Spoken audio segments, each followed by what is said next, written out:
Aleluia, graças a Deus. Eu queria dar uma igreja com a graça do Senhor, a paz, amém? Amém. Deus é bom o tempo todo, amada igreja. Somente o Senhor tem autoridade para modificar todos os nossos pilares da nossa vida. Ele é o autor da vida, Ele é o alfa, Ele é o ômega, Ele é o princípio e o fim. Então nossa vida a gente tem que entregar por completo, porque Ele sabe o melhor para cada um de nós. Somente cada um aqui conhece os bastidores que acontecem na vida de vocês. Eu não sei o que acontece, mas eu sei que o Deus que eu sirvo, o Deus que opera na minha vida é o mesmo que opera na vida de vocês. Glória a Deus. Eu sei que poderosamente, extraordinariamente, o Senhor tem grandes coisas para fazer ainda na vida de cada um. Amém. Para aqueles que praticam, para aqueles que buscam e reconhecem os próprios erros, que assumem eles para o Senhor. Amém? Glória a Deus. Os irmãos podem se assentar, em nome de Jesus, fique à vontade. Aleluia.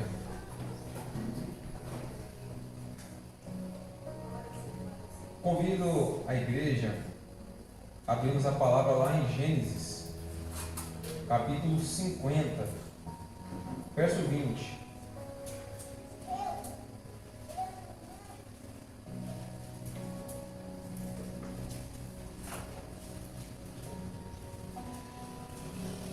Aleluia.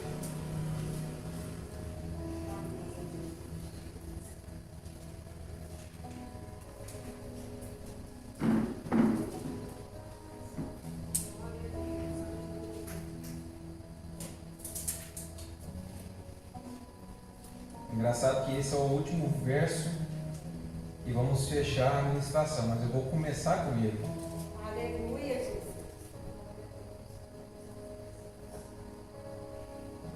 Glória a Deus. Amém, aleluia. Gênesis 50, 20. Capítulo 50, verso 20. Aleluia.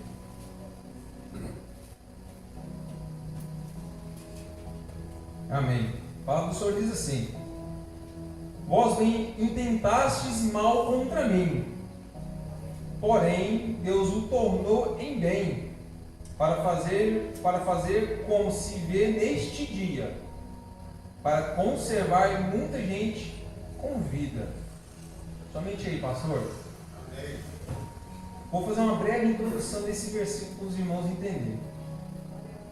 Aqui José fala para algumas pessoas, os irmãos vão entender no decorrer da história. Isso aqui é José falando para umas pessoas que elas estavam tentando fazer mal contra a vida dele. Mas Deus, como é o centro da vida dele, fez com que ele fizesse o bem para essas pessoas naquele dia, para que conservar muita gente com vida. Amém. Glória a Deus.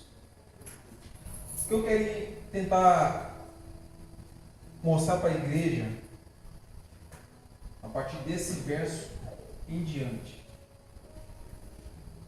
que muitas pessoas vão tentar, de todas as maneiras, te aniquilar, te destruir, para que não tenha nenhum traço, nenhum fio para contar a história. Porque infelizmente hoje na vida atual que a gente vive nessa sociedade, muitas coisas ruins vêm acontecendo. E não vai muito longe.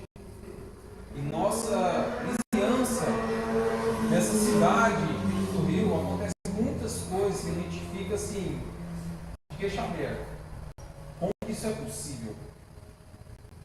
Mas isso são coisas que o diabo vai conquistando até chegar no desfecho final. E talvez esse desfecho final seja a minha vida e a sua vida. O diabo ele vai tentando de todas as formas fazer um círculo ali. É como se a gente estivesse num galinheiro e o diabo tentando cercar a gente ali, para tentar pegar um de nós. Mas quem sai das armadilhas dele é aquele que é esperto, aquele que está um passo à frente, aquele que tem o quê? Deus como centro, aquele que tem Espírito Santo do Senhor dentro de nós. E para que esses que têm, nós temos o escape. O Senhor é o escape, é a solução. E hoje Deus quer falar com pessoas que chegaram até aqui cansados do processo. Talvez você tenha orado, jejuado, permanecido fiel. E mesmo assim parece que tudo deu errado. Você olha para a sua vida e pergunta: Deus, por que isso comigo? Eu acho que todo mundo aqui já fez essa pergunta. Por que isso está acontecendo comigo? Por que tem que ser logo eu? Mas José também poderia ter feito essa pergunta. Ele recebeu um sonho de Deus e logo depois foi lançado em um poço. Recebeu uma promessa e acabou como escravo. Foi fiel e terminou na prisão. Mas existe uma verdade que muda toda essa história, igreja. Quando Deus está escrevendo sua história, o processo nunca é o capítulo final. Nunca é. Porque talvez a gente tenha o hábito de querer logo estar no destino final. A gente quer logo pular para lá. Mas a gente não quer o quê? Caminhar, a gente não quer fazer toda a trajetória para chegar no desfecho final. A gente já quer pular na glória. Só que Jesus Cristo não fez assim. Todo mundo sabe que Jesus Cristo, ele caminhou, ele passou por muitas terras, ele pagou um preço, o mais alto preço do mundo, que foi para salvar a minha vida e a de vocês. E Deus mostra o destino antes do caminho, amada igreja. Lá em Gênesis 37, versos 5 ao 11. Gênesis 37, agora nós vamos lá para frente, igreja, depois nós vamos avançar de novo. Gênesis 37, 5 ao 11.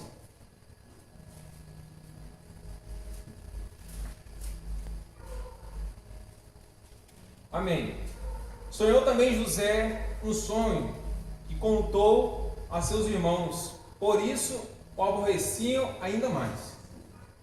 E disse-lhes: ouvi, peço-vos este sonho que tenho sonhado.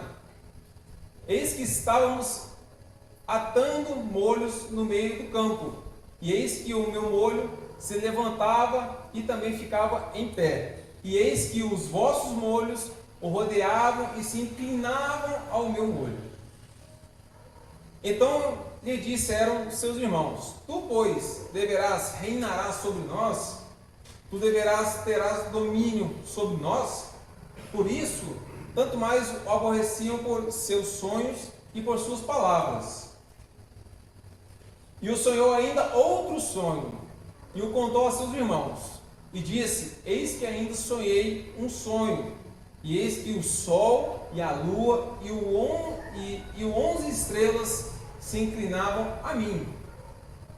E contando ao seu pai e aos seus irmãos, repreendeu o seu pai e disse-lhe: que sonho é este que sonhastes?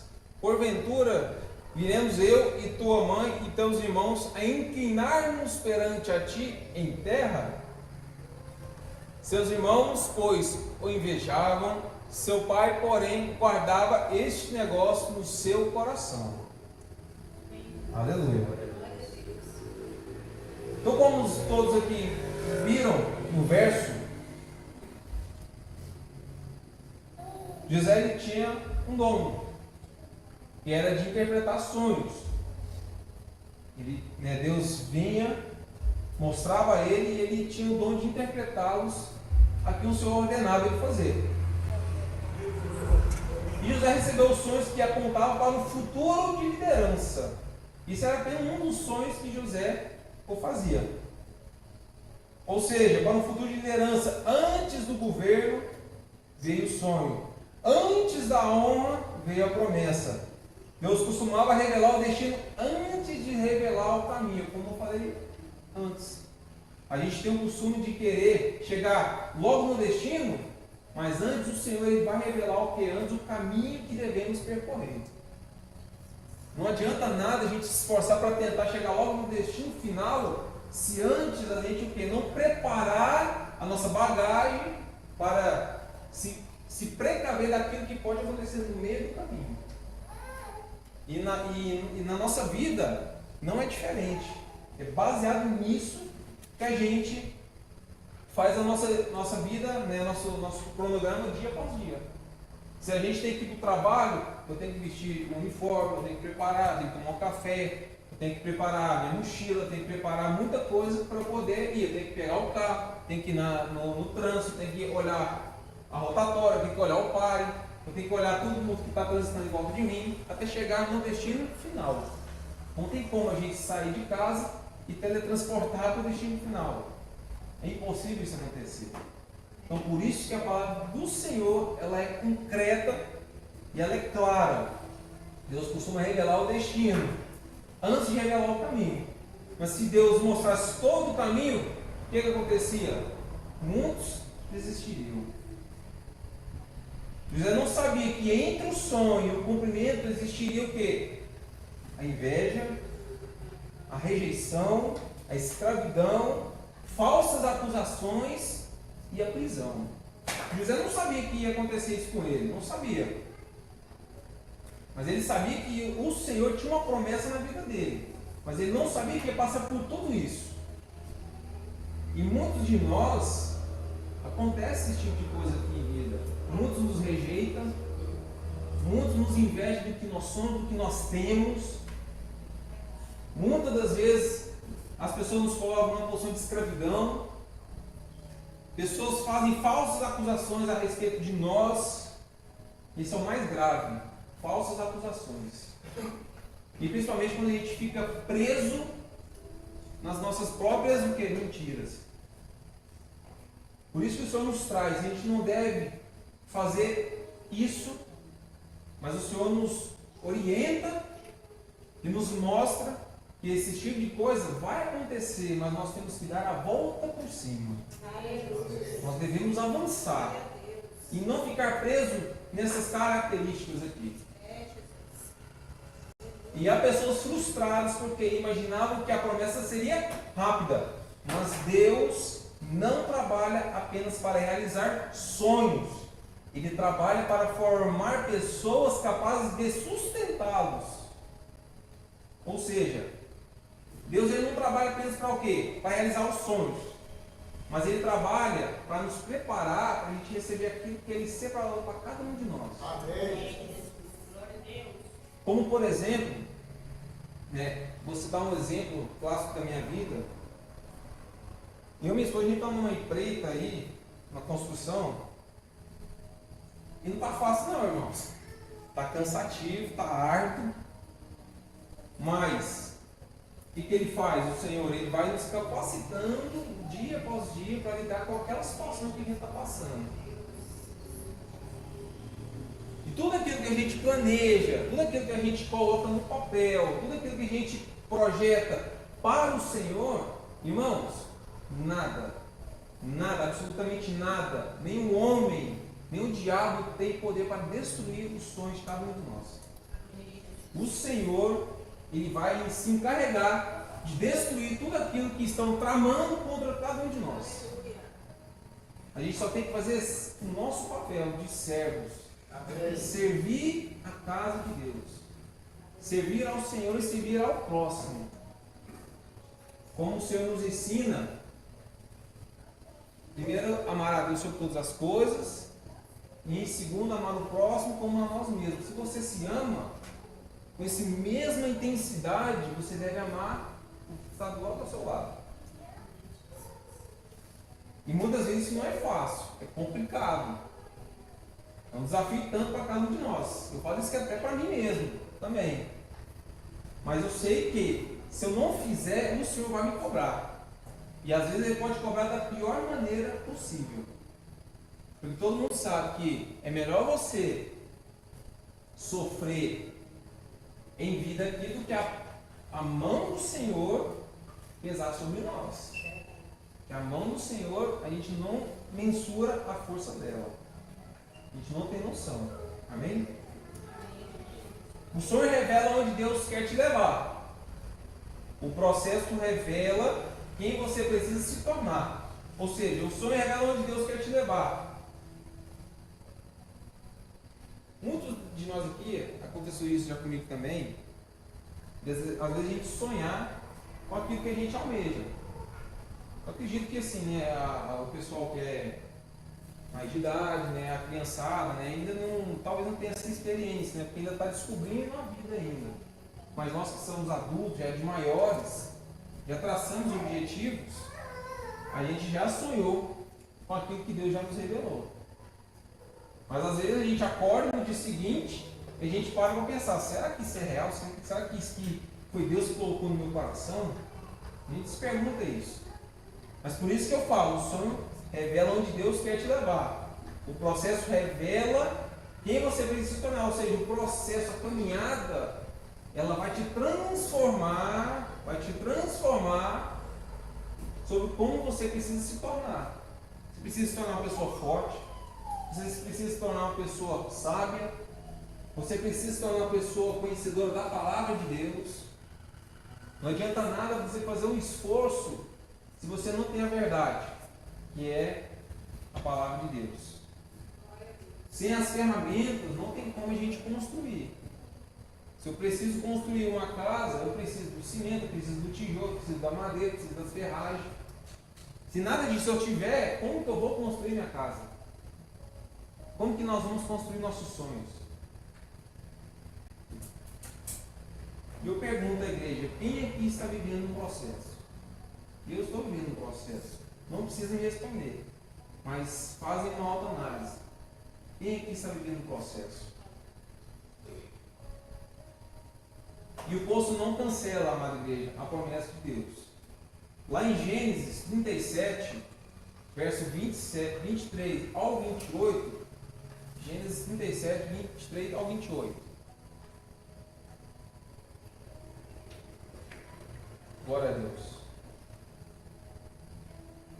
E aconteceu que, chegando José a seus irmãos, tiraram a José a sua túnica, a túnica de várias cores que trazia, e tomaram-no e lançaram-no na cova, porém a cova estava vazia, não havia água nela. Depois assentaram-se a comer pão e levantaram os olhos e olharam, e eis que uma companhia de ismaelitas vinham de Gileade, e seus camelos traziam especiarias e bálsamo e mirra, e iam levar isso ao Egito. Então Judá disse aos seus irmãos: que proveito haverá em que matemos a nosso irmão e escondemos a sua morte? Vinde e vendamo-nos a estes ismaelitas, e não seja nossa mão sobre ele, porque ele é nosso irmão, nossa carne. E seus irmãos obedeceram. Passando, pois, os mercadores midianitas, tiraram e alcançaram a José da cova, e venderam José por 20 moedas de prata aos ismaelitas, os quais levaram José ao Egito. Os irmãos de José arrancaram a sua túnica, jogaram José no poço, depois o venderam. E aí eu pergunto para vocês, igreja, tudo isso que aconteceu com José, ser lançado no poço, ser vendido como escravo aos ismaelitas, isso não parece um fim da vida de José? Mas Deus nunca perdeu o controle dessa situação. José desceu ao poço. E quando ele descia, Deus já estava o quê? Preparando o palácio. Muitas das vezes a gente está passando pelo processo, Deus já organizou tudo aquilo lá que você almeja um dia conquistar. Sua casa própria, seu carro, um cargo dentro da igreja, aquilo que agrega à sua vida e principalmente agrega ao reino de Deus. Eu repito, quando ele descia, Deus já estava preparando o palácio. para o receber. E nem ele sabia que isso ia acontecer com ele. Ele somente obedeceu às consequências do processo. Às vezes acontece algumas coisas no processo da nossa vida que a gente não aceita. A gente não aceita. Como eu fiz aquela primeira pergunta aqui. Quem está passando por um processo? Às vezes você está passando por um processo difícil, árduo, doloroso, e que a gente não aceita passar por ele, de forma alguma, a gente não aceita. Porque isso machuca tanto o nosso ego como a nossa carne também. Então por isso que quando ele descia, Deus já estava preparando o palácio. Aí eu pergunto, para a igreja, por que a Bíblia ela diz que o poço estava vazio e sem água? Alguém sabe entender por que esse poço estava vazio? Porque não era comum naquela época. O normal seria o que? O poço estava cheio. Um poço, todo mundo conhece, sabe que é o quê? É aquilo que naquela época o pessoal captava as águas da chuva, drenava essa água lá para esse poço e eles abasteciam esse poço e ficava cheio de água. Para quê? Para que os pastores daquela época, da circunvizinhança ali, usufruíssem disso aí. Só que quando a Bíblia diz que o poço estava seco, significa que há muito tempo o quê? Não chovia. Correto? E quem é que manda no céu? Quem que manda na chuva? Quem que manda nas nuvens? Vocês pararam para pensar que nesse processo do poço estar seco, não tem uma gota de água? Às vezes foi Deus permitindo que esse poço estivesse seco, porque ele sabia que José ia ser jogado lá dentro. Porque se tivesse água, o que ia acontecer com José? Ele ia morrer afogado. Então o que eu quero despertar na igreja? Nada pega Deus de surpresa. Porque antes da aprovação chegar, Deus já libera escape e livramento. A gente interpreta o poço como uma coisa ruim. Você ser jogado lá para dentro, você não tem nem como sair de lá. Você fica preso. Pronto, vou morrer aqui agora, ninguém vai me ver, vou gritar, ninguém vai me ouvir. Mas vocês já pararam para analisar que esse processo que a gente está passando doloroso, às vezes não é nem 1% do que nós deveríamos passar.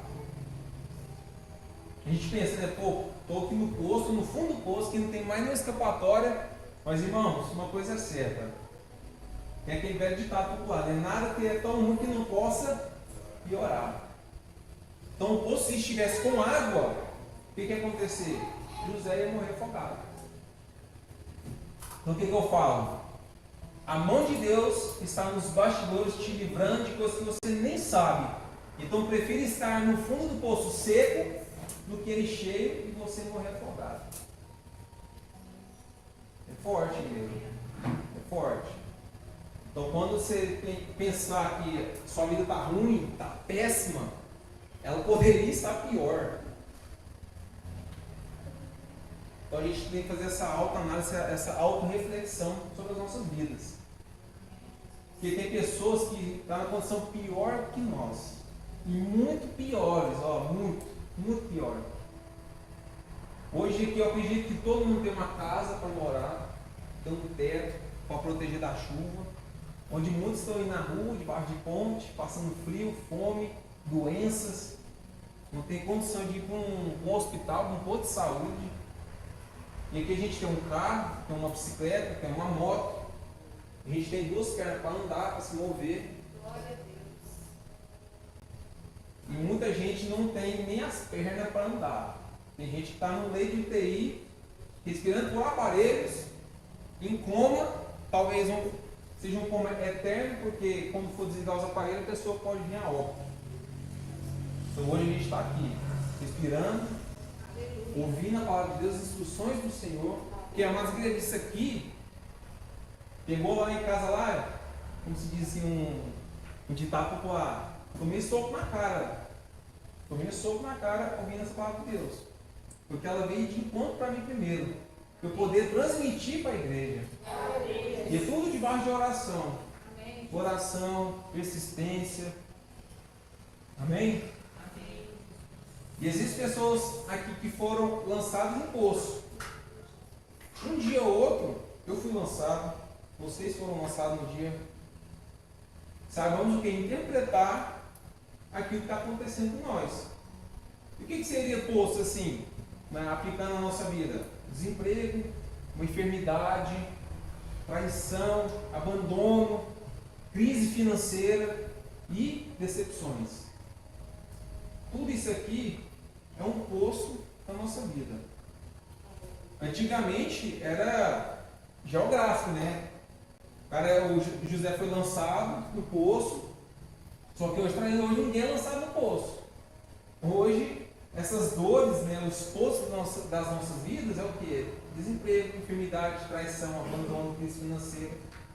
E o poço dói, o poço escurece, o poço faz parecer que Deus se esqueceu de nós, mas Deus nunca perdeu alguém de vista, porque essa pessoa entrou no poço. Você pode estar no poço, amada igreja, mas o Senhor não tirou o olho de você. O Senhor não tirou o olho de você. Porque a gente merece ter os holofotes do Senhor, não. Porque Ele ama a sua vida. Ama cada um de nós aqui. Do jeito que você é, do jeito que você está aqui hoje, Ele ama do mesmo jeito. Não ama mais a irmã Aparecida do que a irmã Amanda. É igual. Todos nós aqui somos iguais perante a Deus. O lugar onde você caiu não determina o lugar onde Deus vai te levantar. Se você caiu em um certo momento da vida, não é o final. Porque o Senhor pode te levantar em lugares onde as pessoas vão te aplaudir de pé. Então, o que a gente não deve temer os projetos do Senhor. Porque onde você caiu não determina o seu fim. Às vezes pode ser uma pausa para a gente tirar a poeira do corpo, reestruturar a nossa armadura e ir para o combate novamente. Amém? Quem colocou José no poço? Deus ou os irmãos? Os irmãos. Mas Deus usou até a maldade deles para cumprir o que? O seu propósito. E isso continua acontecendo até os dias de hoje. Por isso que eu falo, até na crise tem algo de Deus nos ensinando. Eu sei que às vezes é difícil de quê? De pensar, de raciocinar, de interpretar essa dificuldade. Porque você só quer o quê? Escapar desse problema. Eu quero, meu Deus do céu, eu quero sumir desse problema. Me tira disso o mais rápido possível. Mas até nesses problemas, né, Deus faz cumprir o seu próprio propósito. E a prisão pode ser uma escola, igreja. Lá em Gênesis 39 e 40. É Bíblia, viu, irmãos? Gênesis 39 e 40. Capítulo 39 e 40. Vocês vão entender por que a prisão pode ser uma escola. Faça o vou ler aqui na minha Bíblia aqui, que a letra está meio grande. Aleluia.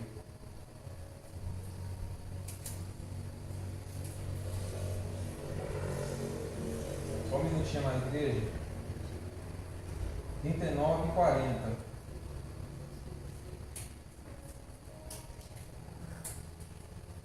Amém. Capítulo 39 e 40 diz assim: José e a mulher de Potifar. José havia sido levado para o Egito, onde o egípcio Potifar, oficial de Faraó e capitão da guarda, comprou dos ismaelitas que eu tinha levado para lá. Lembra que José foi vendido pelos seus próprios irmãos, né, aos ismaelitas, e eles chegaram lá na casa de Potifar. O Senhor estava com José, de modo que ele foi um homem próspero na casa do seu senhor egípcio. E a gente percebeu que o Senhor estava com José e que a fazia prosperar em tudo que ele realizava. O Senhor de José se agradou dele, e José lhe serviu. Potifar o encarregou da sua casa e confiou todas as suas posses, desde que o encarregou da sua casa de todos os seus bens. O Senhor abençoou a casa do egípcio por causa de José. A bênção do Senhor estava sobre tudo que Potifar possuía, tanto em casa como no campo.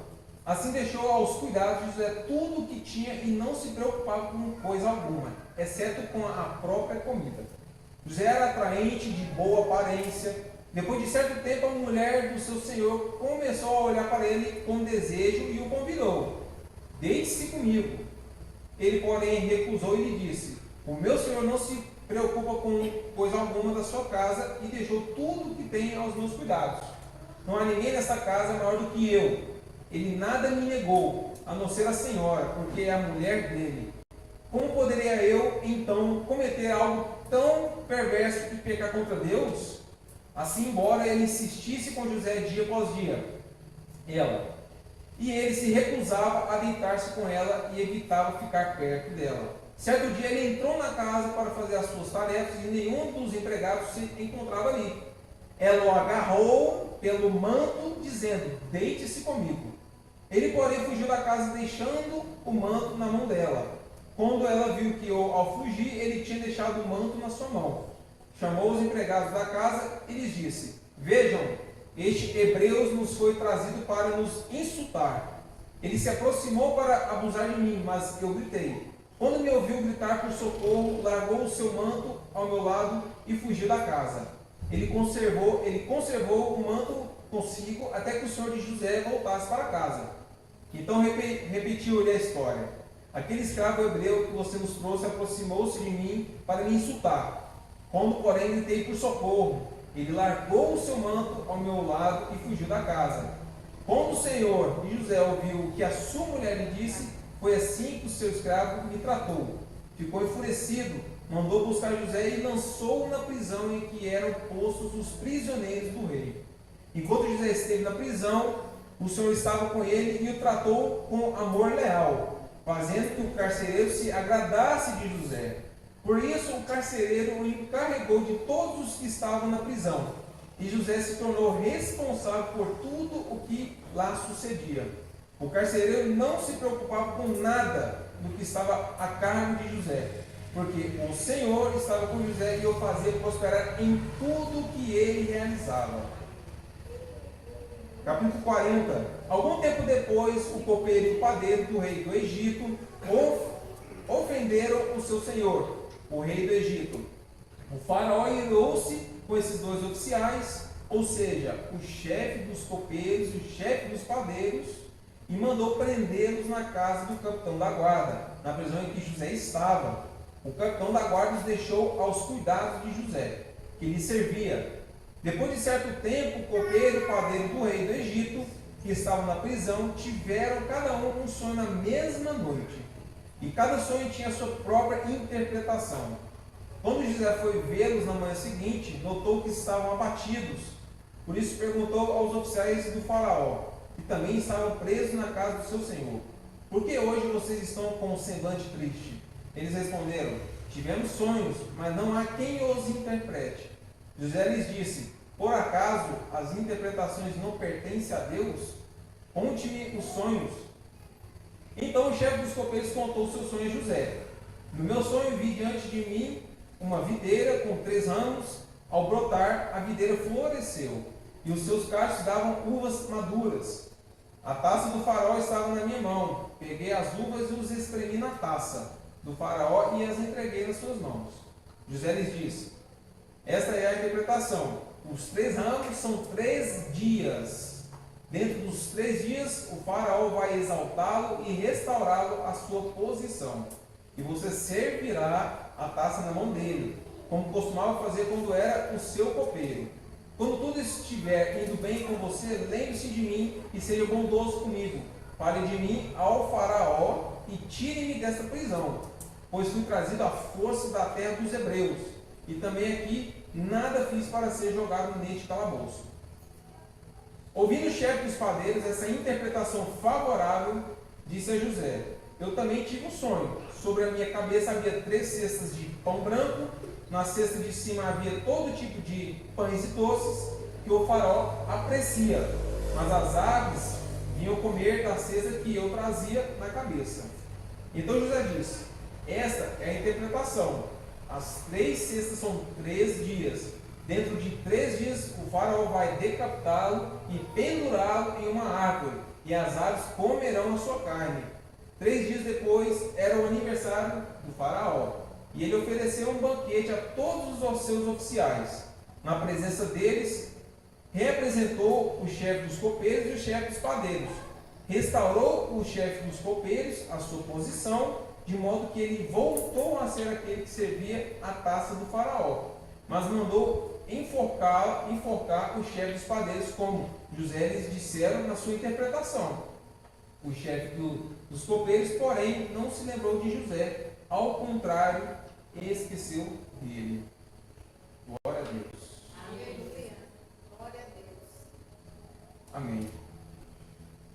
Em toda essa história, todos esses 2 capítulos, igreja, o que mais me chamou a atenção e que o Espírito Santo me incomodou nisso tudo foi o que? A integridade de José.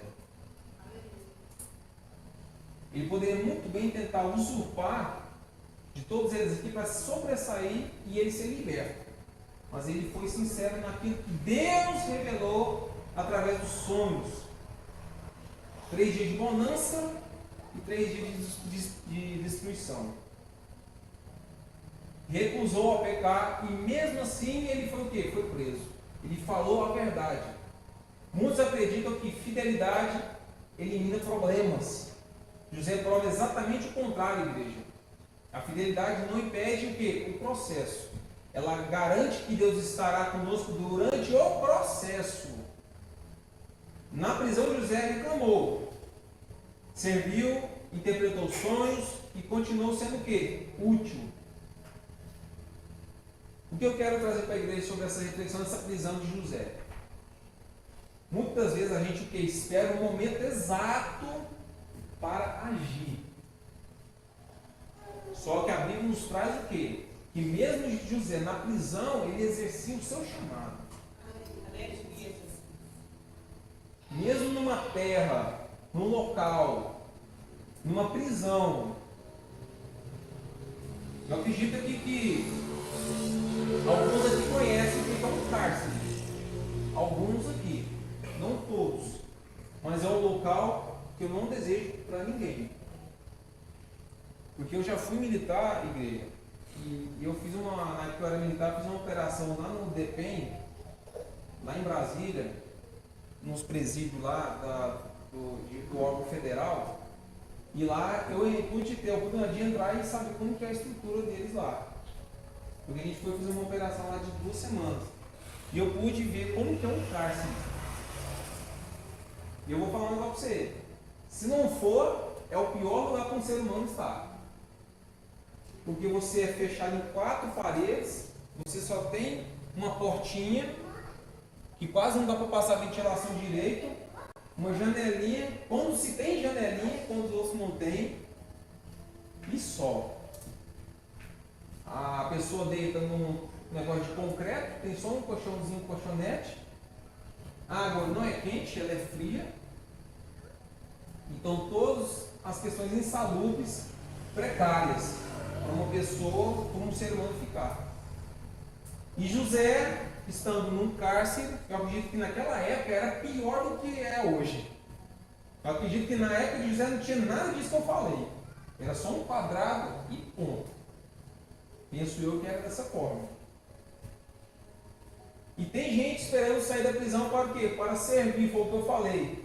Mas José serviu o quê? Dentro da prisão. Mesmo ele, com todas as características, ele tendo todos os argumentos para poder reclamar da situação, ele fez o quê? O melhor, aquilo que ninguém faz, que é o quê? Servir ao próximo. Servir a Deus. Aquilo que Deus depositou no coração de José, ele pôs em prática no pior local da vida de José. Se ele achava que o poço era pior, a prisão pode ter sido pior ainda. E às vezes o fim de José pode ter acontecido lá. Mas Deus deixou o poço o quê? Seco.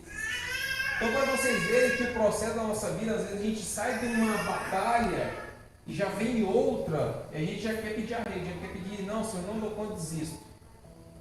Amados, eu quero aqui poder encorajar os irmãos para entender que o processo, por mais que árduo que seja, ele vale a pena lutar até ao fim. ele vale a pena lutar até o fim. Quando é um propósito do Senhor para a nossa vida, vale a pena sim batalhar todos os dias. Porque o galardão de cada um já está pronto. O galardão de todos já está pronto. Só que no tempo certo, o Senhor vai liberar ele para nós. Para cada um de nós, amém? Amém. Seu ministério não começa quando o problema termina. Ele começa quando você permanece fiel durante o quê? O problema. Ou seja, o seu ministério não começa quando o problema termina. Ele começa quando você permanece fiel durante ele.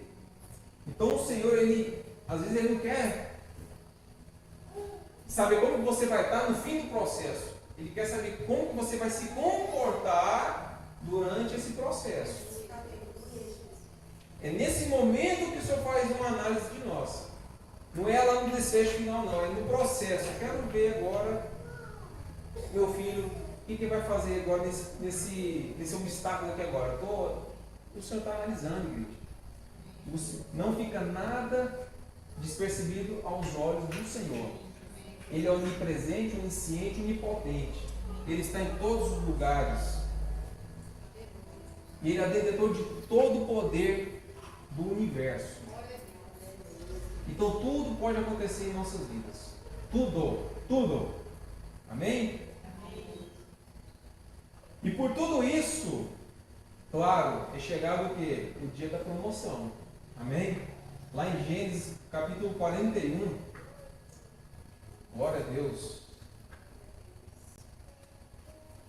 José interpreta os sonhos de Faraó.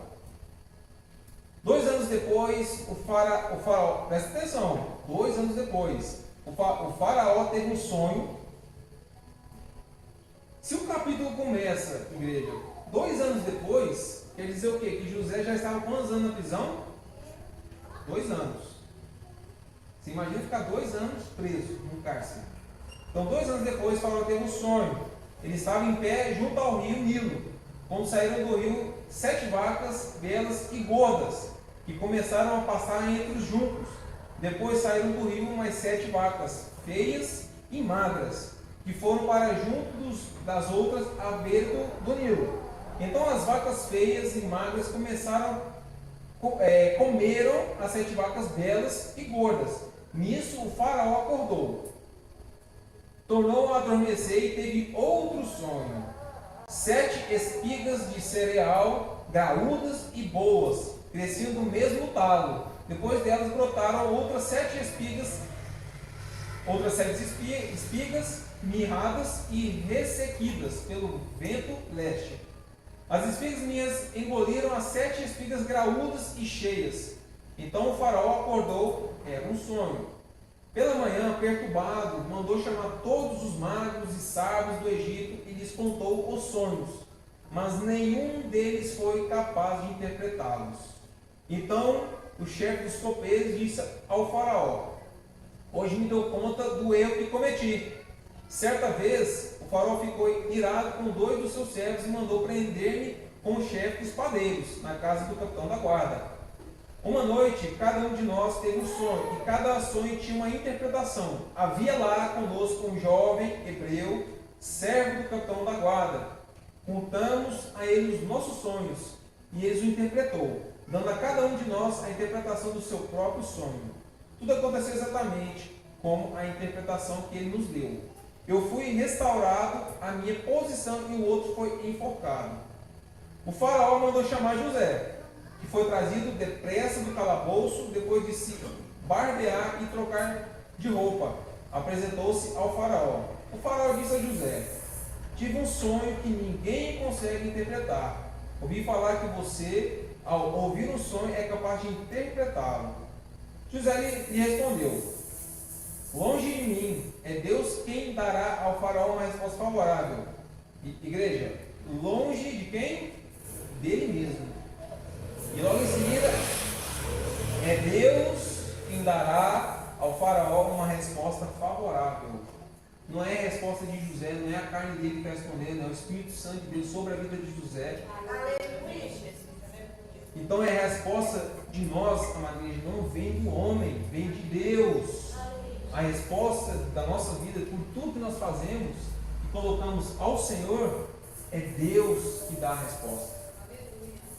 Então o faraó contou o sonho de José. Sonhei que eu estava em pé, à beira do Nilo, quando saíram do rio 7 vacas belas e gordas, que começaram a pastar entre os juncos. Atrás delas saíram outras 7, raquíticas, muito feias e magras. Nunca vi vacas tão feias em toda a terra do Egito. As vacas magras e feias comeram as 7 vacas gordas que tinham aparecido primeiro. Mesmo depois de havê-las comido, não parecia que tivessem feito, pois continuavam tão feias como antes. Em seguida acordei, ainda vi no meu sonho 7 espigas de cereal, graúdas e boas, que cresciam de um mesmo talo. Depois delas, brotaram outras 7 espigas de cereal, mirradas e resquícias pelo vento leste. As espigas mirradas engoliram as 7 espigas boas. Contei isso aos magos, mas nenhum deles foi capaz de me explicar. O faraó teve um único sonho, disse-lhe José. Deus revelou ao faraó o que ele está para fazer. As 7 vacas boas são 7 anos, e as 7 espigas boas são 7 anos. Também 7 anos. Trata-se de um único sonho. As 7 vacas magras e feias que surgiram depois das outras, e as 7 espigas mirradas, ressequidas pelo vento leste, são 7 anos. Serão 7 anos de fome. É exatamente como eu disse ao faraó. Deus mostrou ao faraó aquilo que ele vai fazer. 7 anos de muita fartura por vir sobre toda a terra do Egito. Mas depois virão 7 anos de fome. Então todo o tempo de fartura na terra do Egito será esquecido, pois a fome arruinará a terra. A fome que virá depois será tão rigorosa que o tempo de fartura na terra não será mais lembrado. O sonho veio ao faraó 2 vezes, porque a questão já foi decidida por Deus, e se apressa em realizá-la. Por isso, o faraó procure um homem criterioso e sábio e encarregue-o de administrar a terra do Egito. O faraó também deve nomear supervisores para recolher 1/5 da colheita do Egito durante os 7 anos de fartura. Eles deverão recolher todo o mantimento que puderem nos anos bons que virão e fazer estoques de grãos que, sob o controle do faraó, serão armazenados nas cidades. Esse estoque de mantimento servirá de reserva para os 7 anos de fome que virão sobre o Egito, para que a terra não seja arrasada pela fome. O plano pareceu bom ao faraó e a todos os seus oficiais. Por isso o faraó lhes perguntou: será que vamos achar alguém como este homem em que está o Espírito de Deus? Então o faraó disse a José: uma vez que Deus lhe revelou todas essas coisas, não há ninguém tão criterioso e sábio como você. Você será encarregado da minha casa e todo o meu povo acatará as suas ordens. Somente em relação ao trono serei maior que você. José, governador do Egito. O faraó prosseguiu: entrego a você agora o comando de toda a terra do Egito. Em seguida, o faraó tirou do dedo o seu anel oficial e o colocou no dedo de José. Ele o vestiu com roupas de linho fino e lhe colocou no pescoço uma corrente de ouro. Também o fez subir na carruagem do vice-regente que lhe pertencia. À frente iam gritando: ajoelhem-se. Assim, José foi posto no comando de toda a terra do Egito. O faraó disse ainda a José: eu sou o faraó, mas sem a sua palavra ninguém poderá levantar a mão nem o pé em todo o Egito. O faraó deu a José o nome de Zapinate Paneia. Ele deu por mulher a Zenate, filha de Potífera, sacerdote de On. Depois José viajou por toda a terra do Egito. Somente aqui, amados, para vocês verem que depois dos 2 anos que José ficou encarcerado, de uma noite para o dia, o que aconteceu com José? José saiu da prisão e entrou no palácio. Nenhuma porta humana seria suficiente. Foi Deus quem abriu Então foi o Senhor que promoveu José ao cargo de governador do Egito.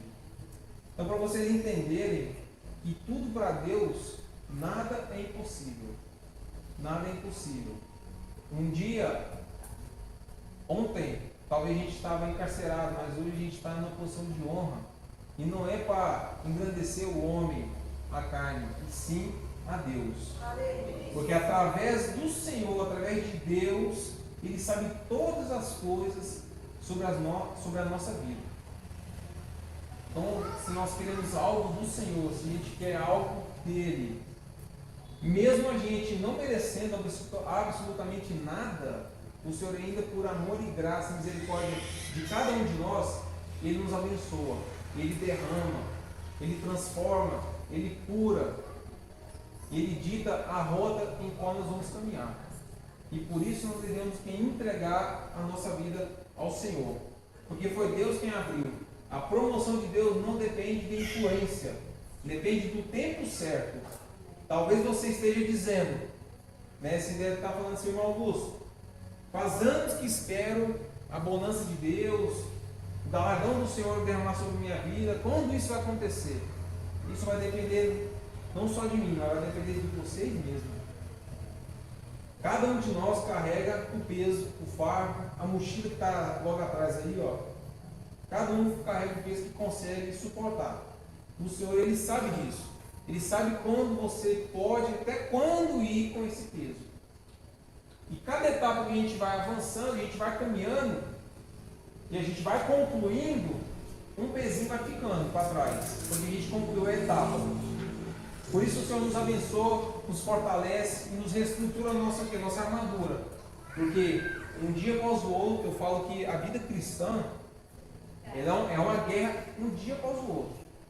Não é um dia, depois uma semana de descanso, um mês.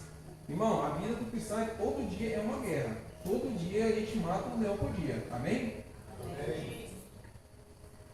José esperou cerca de 13 anos, amados, até chegar na posse. Mas quando Deus decidiu agir, tudo mudou rapidamente. Por que, igreja? Porque Deus pode fazer em um dia aquilo que você não conseguiu em 10 anos. Então aquilo que você talvez está projetando, o que pode ter levado, ou iria levar 10, 15, 20 anos, o Senhor pode concluir apenas em um dia. É um milagre do Senhor sobre as nossas vidas. E o relógio de Deus, ele nunca atrasa. A gente tem essa ansiedade de querer que as coisas aconteçam no nosso tempo, mas quando a gente endireita a nossa vida, as nossas veredas ao Senhor, é no relógio, no tempo de Deus que vai acontecer as coisas. E aí daquele que tenta burlar o relógio.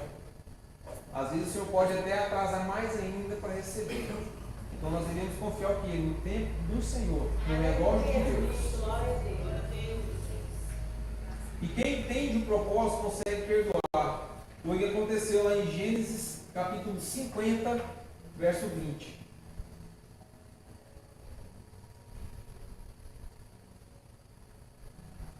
Já para encerrar, eu acho que eu estendi, hein?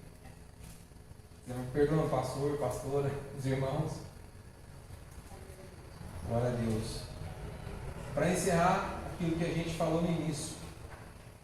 Vós bem intentastes mal contra mim, porém Deus o tornou em bem, para fazer como se vê neste dia, para conservar muita gente com vida. Isso é José, no seu posto de governador, onde a terra estava começando a ficar arrasada, os seus irmãos chegaram até ele. Lembra que lá no passado eles tiveram inveja, venderam ele, jogaram ele no poço, venderam ele para os ismaelitas.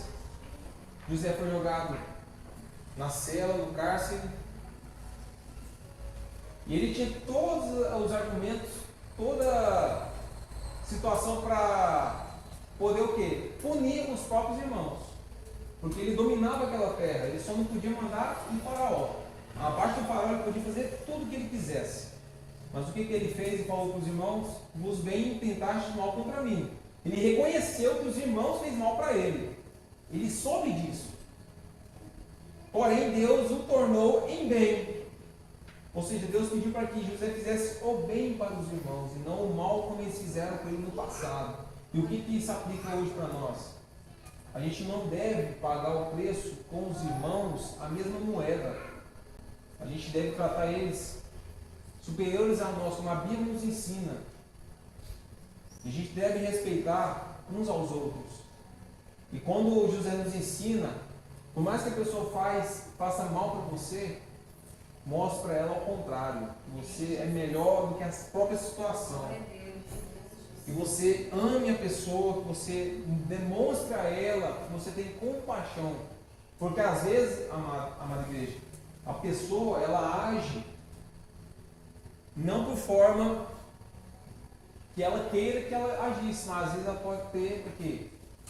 O diabo, Satanás, controlando essa pessoa para o quê? Porque sabe, Satanás sabe o nosso ponto fraco. Isso todos nós sabemos.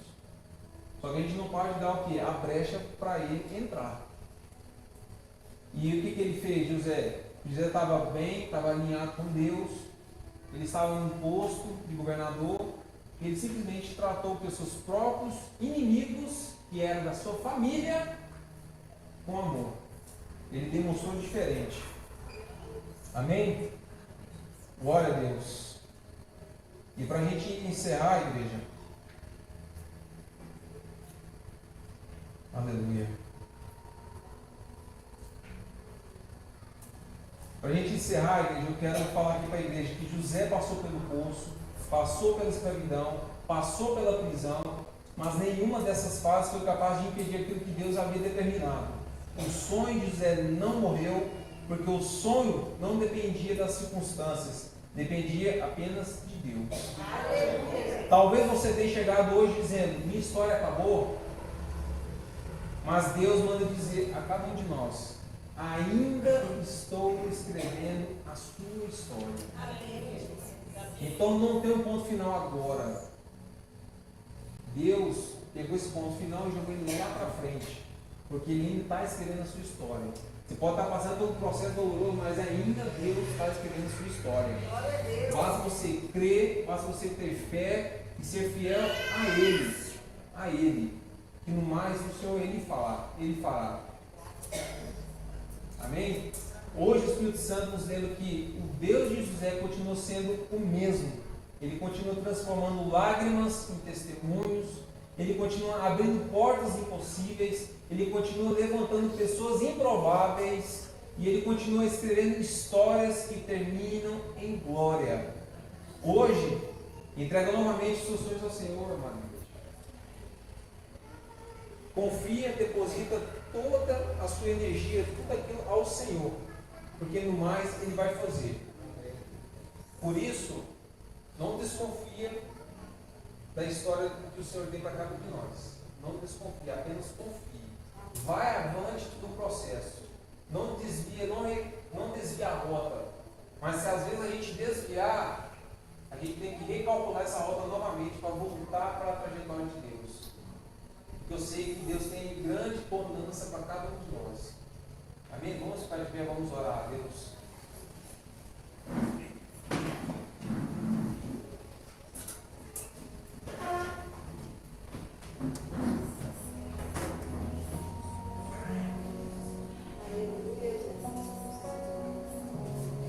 Queria que os irmãos fechassem os olhos,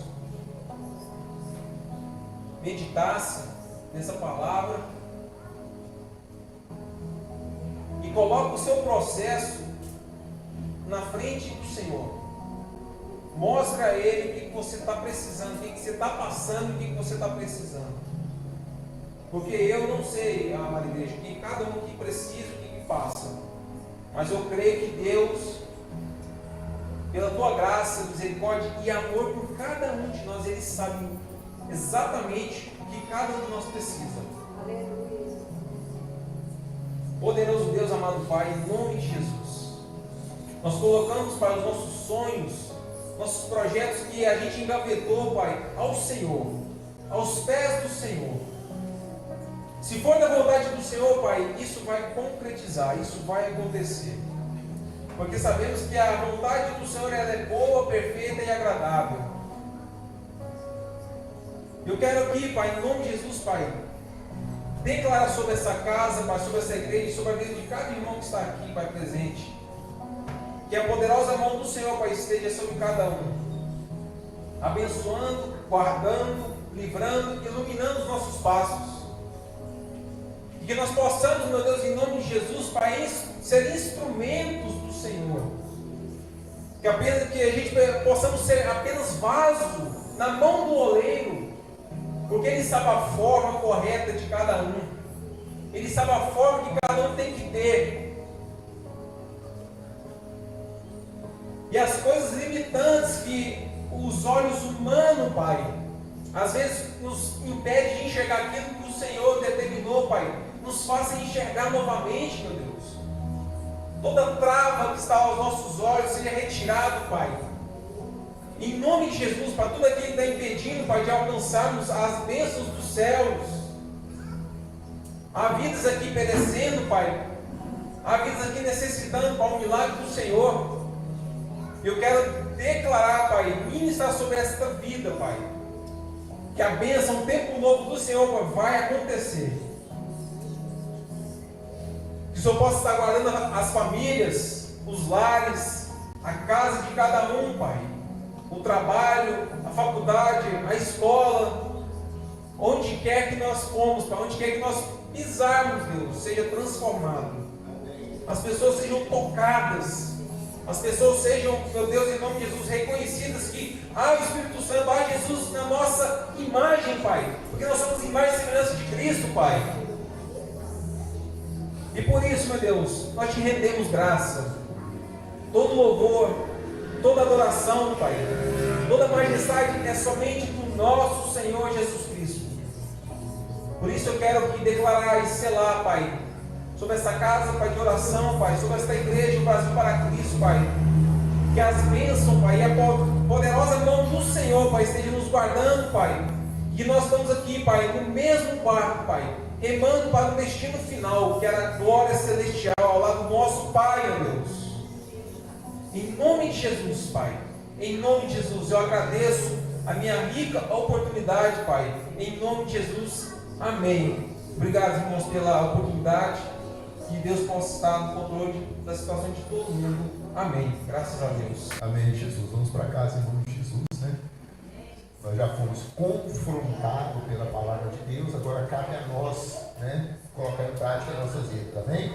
Senhor Deus, Deus de poder, Deus de graça, Deus de misericórdia, Pai, nós queremos agradecer ao Senhor pela oportunidade que o Senhor nos deu de estar na tua casa, Pai, para ouvir a tua santa e inerrante palavra.